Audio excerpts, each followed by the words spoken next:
Guy Code with Rena Osware. Welcome to another episode of The Guy Code. I am Rena Osware.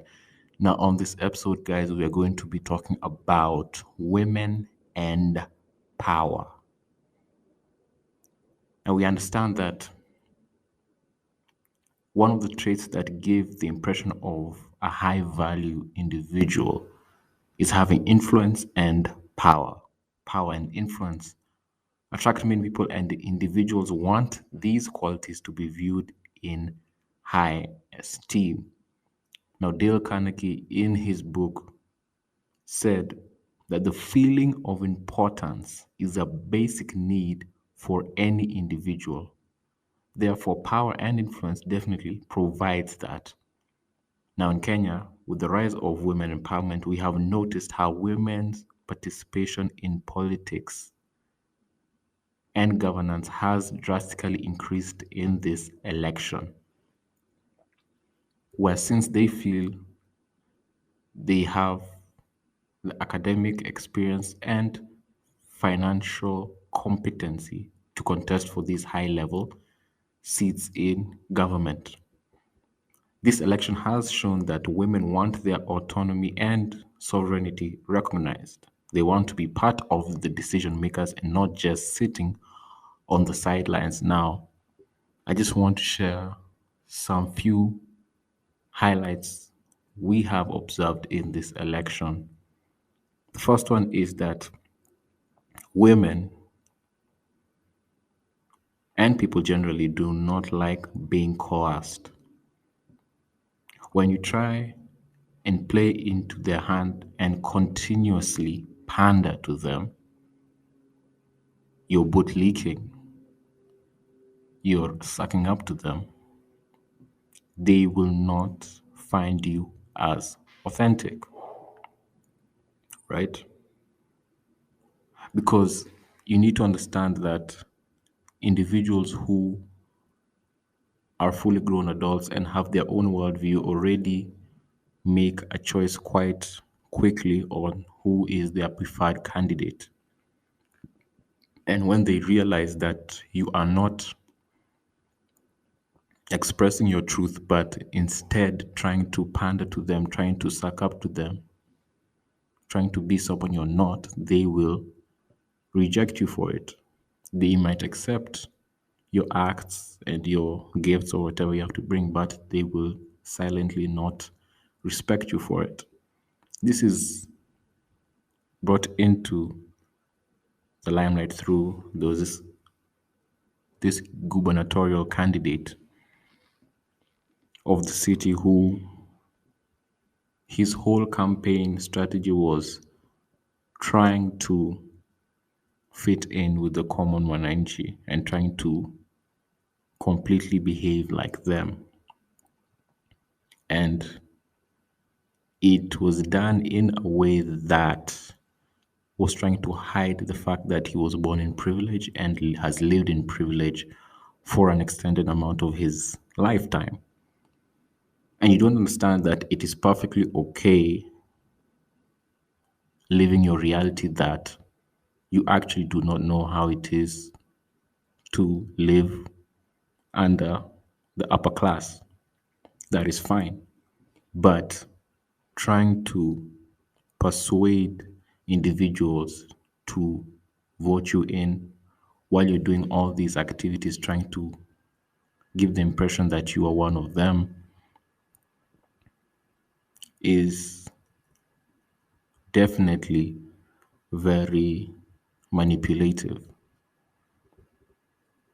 because it is very okay living your truth and saying that you are a successful person, you are a corporate, and you do not really know what it is to live some of the lives that some of your voters have. Nonetheless, definitely doesn't mean that you have to live their lives in order to change their lives. You understand? You just have to listen to them and address the issues they have. You don't have to really go into their workplace and do what they have to do to make the situation better. Where you are is perfectly fine, and you can use your position to make a difference. It doesn't mean that you have to put yourself in a position that you're trying to be like them, trying to act like that is who you are, even though that is not who you are. So I definitely got that point from that particular candidate, the gubernatorial candidate for the capital city, where he was really doing everything possible, doing every job possible to try and connect with the individuals, even though everyone knew it was for an ulterior, a different motive. You know, it's called ulterior. Yes, motive. So definitely, you should first of all understand who you are, live within your frame, portray your frame, and become and become comfortable in your reality. If you lived in privilege, act like you lived in privilege. It doesn't mean that you have to change who you are to try and bring yourself forward as someone who can has the solutions. You can have the solution even though you were brought up in privilege. That's definitely no problem. That's point number one. Point number two is women like men who stand for something and they align to that.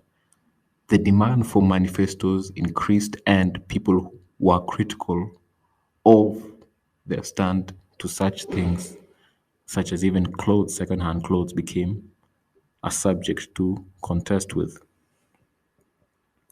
Now, on this point, you have to understand that women like men who have a stand, who have a principle they are willing to stand for and ride out for. However, there are some individuals who did not understand that principle, and there was one particular presidential candidate, independent, I would say, at the very end of his campaign, he decided to endorse a front runner, I would say, of the presidential race. We know we're talking about Wajakoya. Now, he became very popular due to his very controversial manifesto, what he decided to say he will do in case he gets into office. It became a very hot topic for most Kenyans for a season. And just to end it all with an endorsement of another individual who definitely was not involved with him all through the time that he was campaigning himself is definitely a sign of inconsistency, a sign that you were really not serious about what you said. The fact that it was controversial is definitely okay. No one will judge him for that. With all the manifestos and his plan of dealing with hyenas and marijuana, that was perfectly okay with many individuals. But when at the end you decide to endorse another individual that was not part of the initial image, people now begin to doubt you. And I will say definitely his choice at that time impacted his voter turnout and his votes generally in that presidential race. Even though I think just like many people, they didn't really expect him to clinch the seat. But just as a way of character, it definitely affected his votes. So you need to understand that you have to have some principles and stick by them and stay consistent. Do not just change at the very end, and and redirect yourself to a path that people did not expect you to have or did not expect you to hold. And we definitely can understand how his running mate, the lady, decided to react when this news came out. And we saw how she definitely embarrassed him on social media with what she said. So that's a lesson learned. Number three, you need to understand that, or you could have observed yourself that women were the majority of voters who turned out in many polling stations. And it really shows that the new registered voters, who I can assume are women to a majority, the youth who decided to register for the first time in this election, many of them could be women.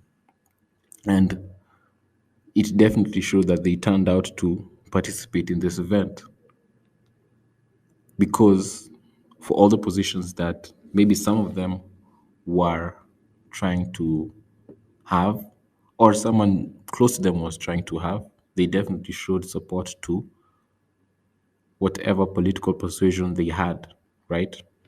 And this is very evident in a situation such as the Nakuru County, how many elected officials are women, including the highest elected official in that particular county is a lady, and it does show that women showed up to really make known their political persuasion and make their voice heard.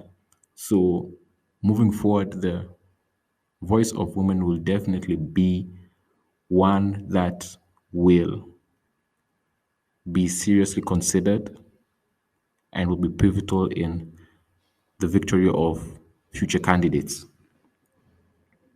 Fourthly, we got to observe that women love winners. They will gladly share a winner instead of sticking to one who just offers loyalty but does not offer results. You notice this when co-wives were sent to pick IEBC certificates of winning participants, and proudly, even there were some alleged side chicks posting on social media that their quote unquote sugar daddy had won.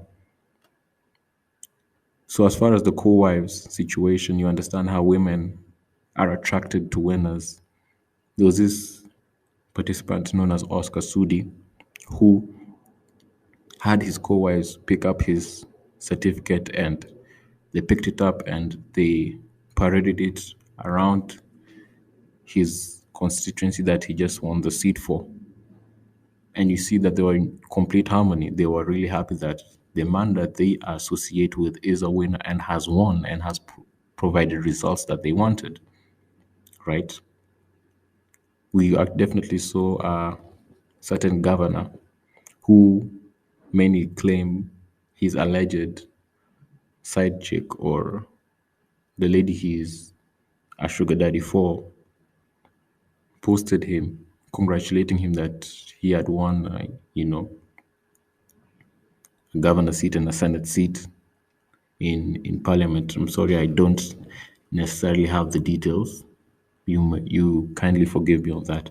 But the lady congratulated him for the win. And this does definitely shows that women want to be associated with winners. For those women who say, "Oh, I like my life private," yes, many of them will like it private. But when you are winning now, they want to be seen to associate with winners. So understand that and embrace it. That's just how it is. Fifthly and lastly, women by nature. We understand women by nature are very good at dissecting and finding fault in certain issues. This was brought forward by the ruling on the presidential petition. You could understand, or you could hear actually the wording that was used as far as by the Chief Justice on what she said about the petition. The words she used that became very popular, how she was saying that it was a wild goose chase, hot air. Women understand that women are very good at picking up or trying to discover faults in situations.